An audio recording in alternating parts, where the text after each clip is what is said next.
Deconverted Man here.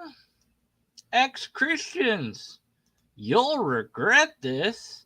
Rhett, Link, Woody, whatever, Josh, John, etc. All these famous, big celebrity type YouTube people and people that, I don't know, are well known on social media, I guess. Yeah, they all left Christianity. And I love what they say here. It's like, ex-Christians leave Christianity loudly and without good reasons. Oh, really? What's funny is, in the video itself, they play some of the reasons that these guys left, but it's like they don't listen. They don't want to listen to the reasons. I said, there's plenty of reasons to leave. Plenty. If you just take a moment to think about it, maybe you would understand. But the feelings compel people to continue to believe. So after lamenting on all these famous people leaving and complaining about it and all this, what's the point of this video? Let's find out, shall we? Joshua Harris, author of the popular book I Kiss Dating Goodbye. Marty Sampson, former Hillsong worship leader and songwriter. Paul Maxwell, former Desiring God contributor, former philosophy professor at Moody Bible Institute. These men have turned away from the Christian faith. Some people call it deconstruction. I don't know who calls it that. I mean, I call it deconverting, but whatever. Here comes the poisoning of the well. Here comes the ultimate insult. But that's really just another word for apostasy. Apostasy. Oh, no, not that. Oh. And, I mean, it's funny. It's like, here's an article explains why they broke up with Jesus. I mean, that's kind of silly. But, yeah, okay, whatever, And it's like, did you read it? Did you listen to them? No. So they're going to complain about it. They did that. And, then this person's like, now what's happening in Christianity? More and more of our outspoken leaders are leaving. Yeah, because they're discovering that it's not true. There you go. That's what's happening, is they're actually doing real research into it. Not this phony baloney research that I've had some people do. And oh yeah, people have done some rather lackluster research. Pathetic research that perhaps deserves its own video. Maybe I'll have it in this one. I don't know. But yeah, so yeah. Why do you think people are going away from the faith? Because faith is useless. You don't need faith. You only need fact. You don't need faith. People go, oh, I struggle with my faith. Well, if it was real, you wouldn't struggle. If it was true, you wouldn't be fighting so hard to maintain this idea. Your brain's trying to tell you it's not real. Okay. For these leaders who have lost their faith is to make such a bold new stance. Basically saying, I've been living and preaching boldly something for 20 years and led generations of people with my teachings, and now I no longer believe it. Therefore, I'm going to boldly and loudly tell people it was all wrong, while I boldly and loudly lead people into my next truth. Yeah, they figured out they were wrong, and now they're telling people, hey, they're wrong. But the interesting thing is, these guys, they're not really like doing what you're suggesting. That's, they're not being anti-theist. They're not being active atheists, not really. Maybe what they said got a little bit of attention, but that's not their main bread and butter. But don't you care about what's true? If you found out that what you thought was true was not true, wouldn't you go about telling people that it wasn't true? Duh. Yeah, why are you so surprised at that? I'm perplexed why they aren't embarrassed, humbled, ashamed, fearful, confused. Why be so eager to continue leading people when you clearly don't know where you are headed? I think you need to read the Those That Walk Away from Homeless essay. That might help you out there. Those that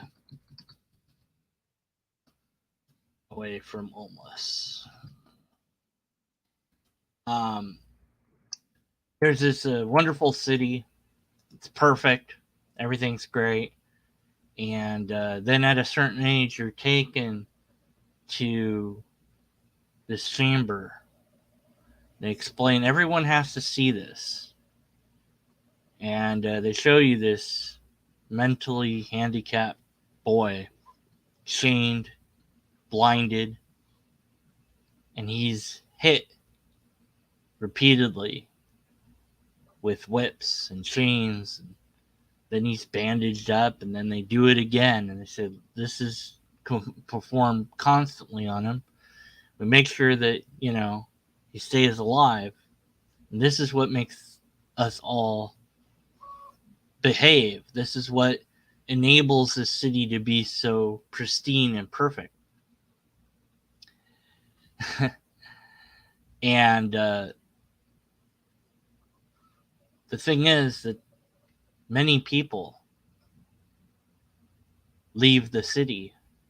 They don't know where they're going, but they're leaving because they see, the thing is, it's not a perfect city. That's the thing. They don't know where they're going, but they know that they can't be there because that's not real. It's not true. It's not good. And in a similar way, they might not know where they're going, but they know that they're going away from what was a lie to discover what is true.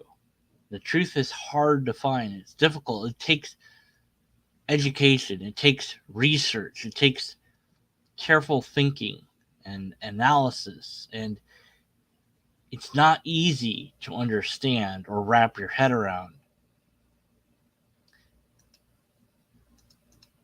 Let's take a look at the quote-unquote deconstruction of these men. Rhett and Link used to be missionaries and Campus Crusade for Christ, now known as CRU, staff members. In February of 2020, both Rhett and Link each posted videos that were nearly 2 hours long explaining their deconstruction. I had never looked at the evidence revolution. I had read books about it written by people who didn't believe in it. I was even further troubled, right? And so I'm losing my faith in the Old Testament, but I'm also losing my faith in those same Christian thinkers who have said all this stuff that, like, guys, you this is solid as a rock. You can stake your entire life on these truths and they'll always be vindicated. This was like a kind of a breath of fresh air for me, honestly, coming to California with all these doubts. I found these Christians who had these doubts, Christians who saw the Bible differently. But I took a second to go one layer deeper and to look at the answers to the Christian answers that I had been given all my life. And that was when I realized that this Jesus thing was very, very messy. Yeah, so see, he went on a journey that is very familiar to me because I've heard many people tell their deconversion story and share it with me and others. And Neil 404 Atheist interviews people for their deconversion story, and I'll link to his channel. And the stories, they're all over. There is a common theme, and the theme seems to be, I thought about it, or I investigated it, or maybe a combination thereof. That seems to be the common theme for deconversion stories. Whereas conversion stories, it's something happened to me. I felt something, or I realized, I discovered, I knew. It's more about the feeling than it is about the intellectual pursuit. Now, that's not to say that there aren't a very few people that go about it in an intellectual way and arrive at the conclusion. Because I know some, very few, but I know that there's some out there. But you got to sit back and go, did you really do any research? Because how could you look for the evidence, find nothing, actually find counter evidence, and still maintain your faith? Well, because they looked at apologetic stuff, they looked at things that confirm, they didn't try to disprove it. And here's Rhett here saying he thought about it deeper. If you think about it, really think about it, about 2,000 years ago, God finally, after millions upon millions of years of human suffering going by, and other animals suffering as well, all this time passes, and God's like, I guess it's about time I send my son to go help them out. In one tiny spot on the world. Just that one spot. Right there. That's it. And I'm going to let the word slowly spread to the rest of humanity. So they continue to suffer and die and not know why. They don't have the message there in Africa or in China or, Middle East or wherever else. All those people, they have no idea what's going on. I'm telling my message to a handful of people in Jerusalem. That's God's great plan for humanity. So all the people that knew nothing about Jesus, live, die, don't know anything about him. Another generation of people live and die, born and get sick, get hurt, go to war, whatever, fall in love, have adventures, until finally the Christian missionaries come in to preach the word of God by killing them all and making them convert by force, because that's what the God of the universe wanted to happen, apparently. Well, but God didn't want them to do it that way. but that's how they spread the word, violently and cruelly, stomping out whatever other religion happened to be there. Look at history of Mexico. Look no further than that. Beautiful religions that they used to have crushed under the heel of the invading Christians, who used local beliefs against the people to take their gold, to take their land, to take over and subjugate those people. And God sat back and said, that's fine, as long as they say sorry, they're fine. They believe in Jesus, so they're forgiven. Because that's how the God of the New Testament works, apparently. God is absolutely fine with people doing despicable acts in its name because, you're forgiven. And it takes thousands and thousands of years more to spread this message almost to the entire earth. By the way, there finally is writing that widespread writing and literacy, which would have helped a lot in Jerusalem, because God couldn't be bothered to teach his chosen people how to read and write properly, and Jesus couldn't be bothered to teach his followers how to read and write, or about washing their hands. Yeah, Jesus said, don't worry about it. What goes in your mouth can't hurt you. It's only what comes out of your mouth. Jesus didn't worry about washing his hands. He said, don't worry about today. Tomorrow might not come. Of course, whatever Jesus said, who knows, because that's lost to time. Because it wasn't the moment that he said those things. Jesus didn't actually write down anything himself. Left that up to his followers. In fact, he didn't tell them to write anything down, by the way. Never once did he say, hey, guys, record this. No. By the way, he could have explained, I don't know, how to make recordings.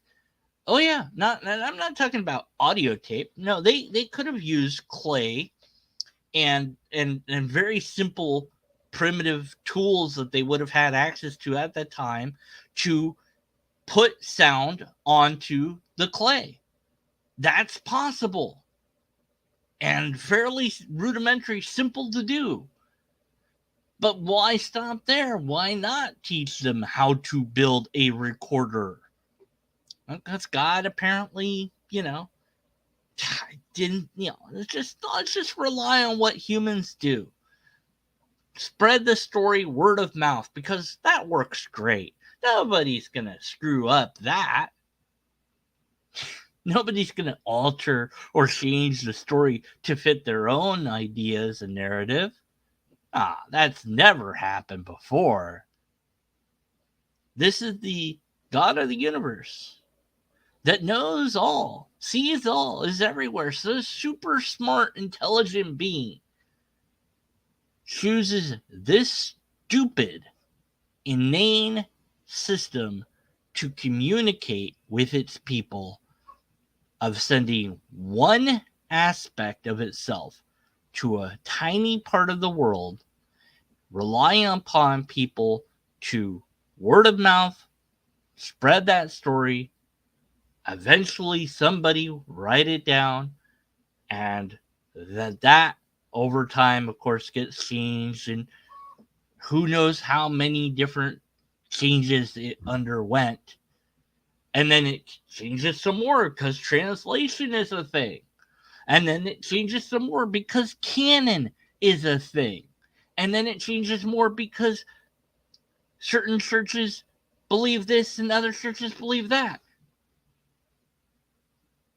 And it changes and it changes. And the Christian today goes, oh, well, that makes perfect sense. It makes perfect sense that God would do it this way. Of course, that's how God did it. And some even think that well, 2,000 years, that's not that bad because the world and the universe is only 6,000 years old. Because they don't know reality. And some people, of course, deny biological evolution. And they, oh, that's a philosophy. It's not a science. That's scientism.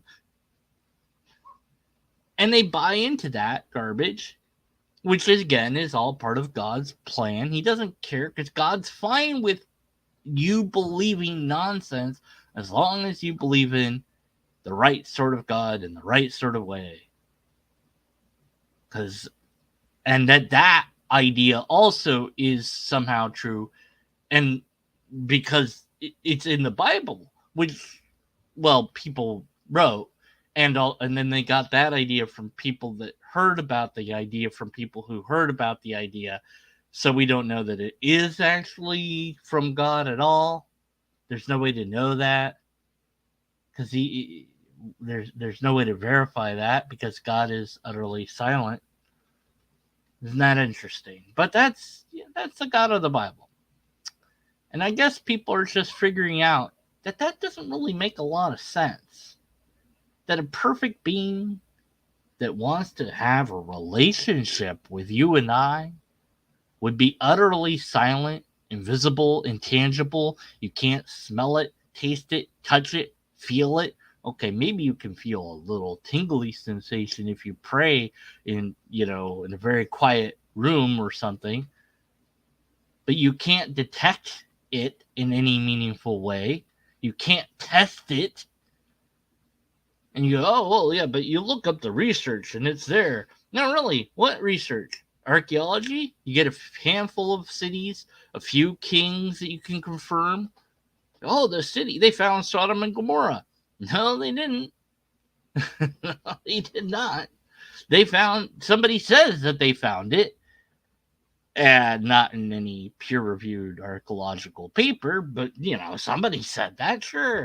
They found Noah's Ark a few 20 different times. They found the cross. Of course, you have the well-known insane fraud of the Shroud of Turin, which people still drag out every now and again to be like, "Oh, look, this proves it true." Heck, you had the Bible and oil thing going around on YouTube for a while. And then you've got, for the Muslims, you've got the same old clip of this one guy saying, ask the atheist this and that question. And it's the same clip. I've seen it like 20 different times. And people just keep re-uploading it as if it's a new argument.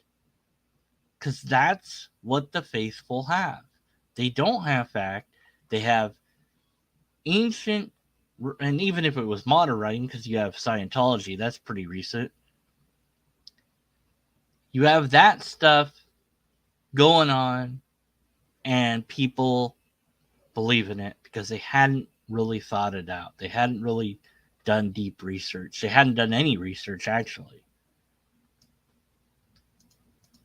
By far, to me personally, the most compelling and seemingly reasonable view was that the Gospels appear to be a mix of religious propaganda as well as actual history.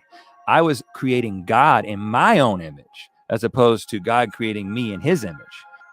I remember after church every Sunday, I would tell Christy, I'm not who they think I am.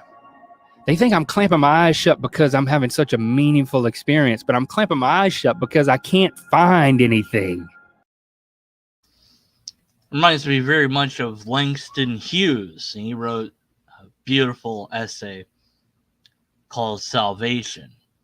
Similar story where he cries out for Jesus, he's praying, he's asking. He was told by his grandma that he'll have this wonderful experience. And nothing happens. So his conclusion is Jesus didn't come to save him. He goes and gets, quote, saved, end quote, at the church, because goodness knows what would happen if he just sat there on the pew because he was waiting for God to summon him. And when you actually dig in, Pentecostals, for example, believe you must speak the tongues to have the Holy Spirit. The truth is you have to fake it. You have to. You have to fake it.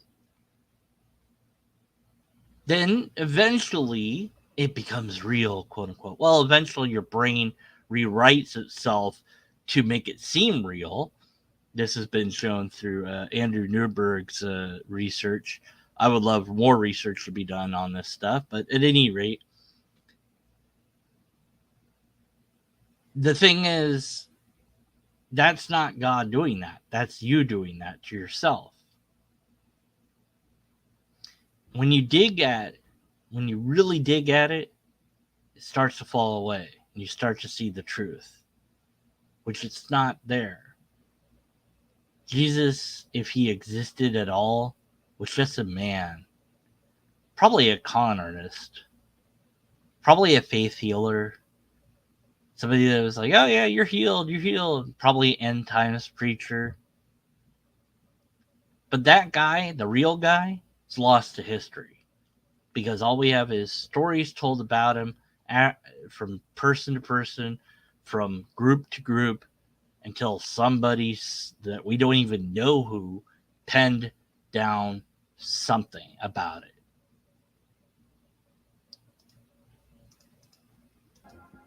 I felt fed up with this phony feeling every week, and I felt like it was on me, but I started to question if it was worth it. There you go. It's not worth it, and it wasn't on you. It was on God, who didn't bother to show up because there isn't one. Okay, let's get past this because they're just complaining. Okay, let's get to the juicy part. This is the part I love. Said are unanswerable questions for Christians. They argue against apologists like Lee Strobel, Josh McDowell, Tim Keller, and Ravi Zacharias. But not only are Rhett and Link's arguments not at all conclusive. You know, my number one pet peeve when it comes to the culture war and origins is that people will allow evolutionists to talk about evolution like it's fact. And there you go. Whoever that guy is, there you go. That's why many people are leaving Christianity. It's because you got nitwits like this. There's no such thing as evolutionists. There is evolution. It's a fact. It's science. You don't like it, You don't understand it, but too bad. Just too bad. It's true. It's real. And because of nitwits like this, people are waking up and saying, wait a minute, this Christianity thing is fake because you're denying reality. Like it's absolutely proven. It is. And be intimidated when it comes to talking about creationism. And so there's absolutely no fact or no science on our side. There isn't any fact or science on your side, not even a little. And nothing could be further from the truth. The fact of the matter is there's actually more scientific evidence on our side than there is on theirs. No, there isn't. There isn't any scientific evidence at all for anything to do with creation, period. And there's more presupposition on their side than there is on ours. Okay, now you're just saying things that are not true. They never mention deeper, philosophical, arguably stronger arguments made by apologists such as Gordon Clark, Greg Bonson. Okay, so here, this is the juicy part I wanted to get to. So those other apologists, Lee Strobel, whatever, those are easy to knock down, right? But the real apologist, the real argument, not this guy, he's easy to knock down, that kind of nonsense, that's easy. But here's somebody that you should really listen to. Stronger arguments made by apologists such as Gordon. Okay, so Gordon Clark. Who's Gordon Clark? And what deep argument has Gordon Clark made for God? Well, what's really weird is they don't tell us what the argument they're referring to is in this video. It's not mentioned what argument he made. Not mentioned. Not linked at all. No links to it. So what? You're supposed to get that book? Is that it? I mean, is that what you're supposed to do? And then this one looks like philosophy history. So what am I looking for? What argument does Gordon Clark make?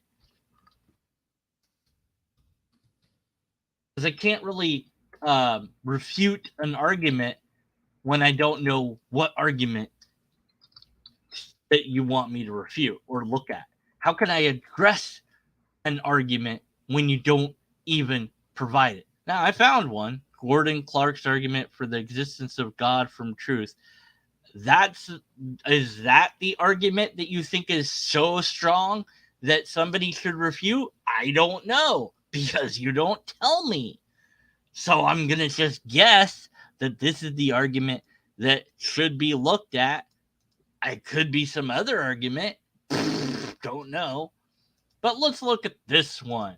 This is a good argument. This is the best argument ever from the highest, strongest apologist of all time. He's a presuppositionalist. Oh, you mean the weakest sort of argument that you could ever have, because presup is dumb. Precept breaks logic. Presuppositionalism is the weakest, dumbest form of apologetics ever. So rather than go after the ones that are good, go after the ones that are really stupid and bad. Okay, let's look at it, I guess. So truth exists. Truth is immutable. It's eternal. Well, I don't know what you mean by truth, but okay. It's mental. No, not really. It's superior to the human mind. What? Truth is God. Well, that's just an assertion. This isn't an argument. And if it was, nothing connects to the next one. If this is premise 1, that doesn't lead to premise 2, so that does not follow. This doesn't lead to premise 3, so that doesn't follow. Doesn't lead to premise 4, so that doesn't follow. Doesn't lead to premise 5, so that doesn't. So this is not an argument at all. it's a list, and you haven't explained what you mean by truth. I don't know why you put exists as a capital E. That's weird. I don't know what you mean by this or whatever. Okay, so he establishes a point. So truth exists. To deny the existence of truth. Yeah. So, since skepticism is false, there must be knowledge. What do you mean skepticism is false? I'm a skeptic. What are you talking about? Skepticism is false. Skepticism is true. What do you mean? You can't just say these things. You have to explain what the hell you mean. Anyways, there must be knowledge, and if there's knowledge, there must exist the object of knowledge, namely truth. Now this is starting to be completely incoherent. So, an object of knowledge, truth. What the hell are you talking about? This is the philosopher's just mental masturbation with words that don't mean anything. That's all this is. Anyways, truth is immutable. It's impossible for truth to change. Yeah, but also depends and kind of no. Okay, so here's the thing. All right. What's true today of morals might be different some other time in a different time period. So some truth does change. So this is, like, what are you talking about? Are you talking about like facts of the universe or physics? I mean, so this is just, again, nonsense. Truth is eternal. Well, what's eternity? I mean, that doesn't really make like something that's only true in the moment couldn't be eternal. So that doesn't make any sense at all. It's like somebody says, I love you. It's like, that's true now, but it might not be true the next day. And certainly, like, once they're gone, like, they did love you, but now they're gone. So the love was true at one point, but it's not now because that person isn't now. So truth is mental. Existence of truth presupposes the existence of minds. No, okay, this is complete incoherence now, because what's real is real no matter if a tree falls in the woods and nobody is around, then I guess the tree doesn't exist, nor does the woods, because the truth of that matter can't exist because minds don't exist when there's nobody around to see the tree fall or hear it fall or anything like that, right? No, this is nonsense. So I'm done with this. This is a non-argument. So that's your guy to go to? Okay. What else you got? Clark, Greg Bond. Okay, so here's a guy. I don't even need to look up his thing because it says right there. Presuppositional apologetics. Again, the worst sort of thing ever for any side that you could have is presup. Okay? Presup drives me up the wall. Okay, you so why? Well, X is true, and if you disagree that X is true, then you've proven that X is true. Therefore, X is true. That's it. That's presup. Is I win, I'm right, and if you say I'm wrong, then that makes me right. Flip a coin. If it's heads, I win, and if it's tails, you lose. That's all presup is. It's just a big circular nonsense. Of course there's a God. If there wasn't a God, then you couldn't know that there was a God. So of course there's a God. It's arguing in a circular motion. That's all it is. Johnson and Cornelius Van Til. Okay, Sir Cornelius. Why didn't you leave that on the screen for that long? Such as Clark, Greg Bonson, and Cornelius. Okay, so what, again, don't know what argument you want me to look up of Cornelius Van Til. Is he a presup? Probably. I don't know. Cornelius Van Til. Let's see what his great argument is. Well, this guy's not even around anymore, is he? Let's see. So what's his argument for God? Let's Let's see. He's got a why I believe in God. There's no argument that I can see there. Oh my God. So yeah, I don't see anything that he's actually argued for there. We did a transcendent argument. Oh, great. So that's a broken argument. Okay, so he's done nothing that's worth of note or worth addressing that hasn't been done elsewhere.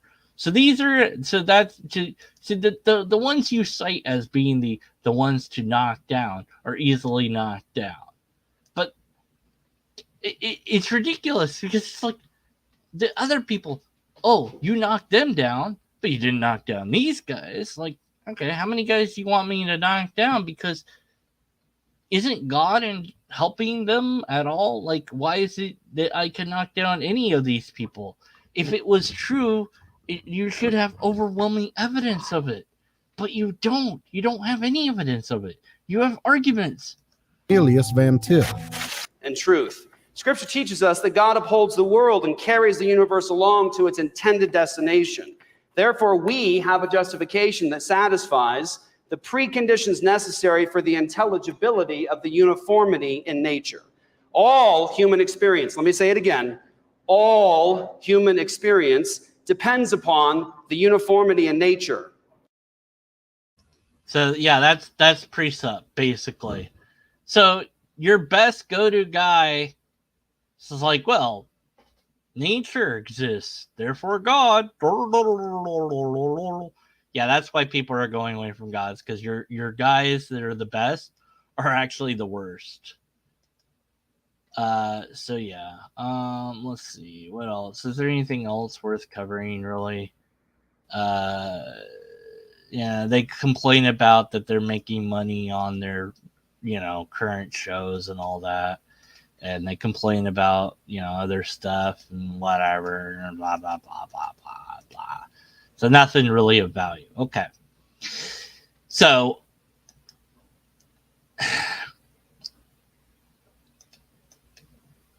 I lay out this challenge, and I have this copied. This is a standardized response I have for apologists now. And so far, they haven't done it. Like, nobody's actually done this. I did get an email where I asked these questions were answered. And like I said, that probably deserves its own video, because it's just so bad. The guy didn't do any research at all. He said it was off the top of his head, which I don't believe, because he had web pages. I mean, you don't memorize web pages. So I think he just Googled stuff.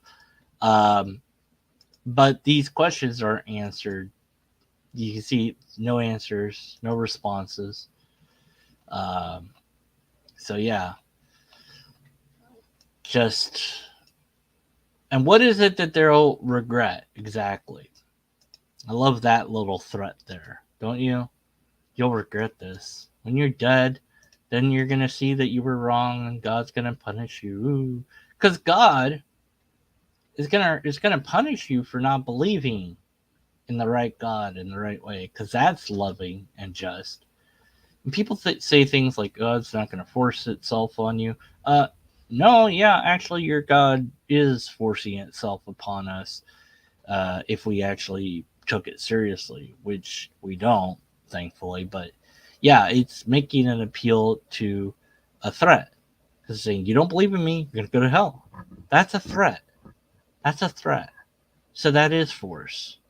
Do what I want you to do or else. That is a threat. Absolutely. And but they think it makes sense. So yeah, no, normally I'd go throughout the whole video, but just not much to say for this one.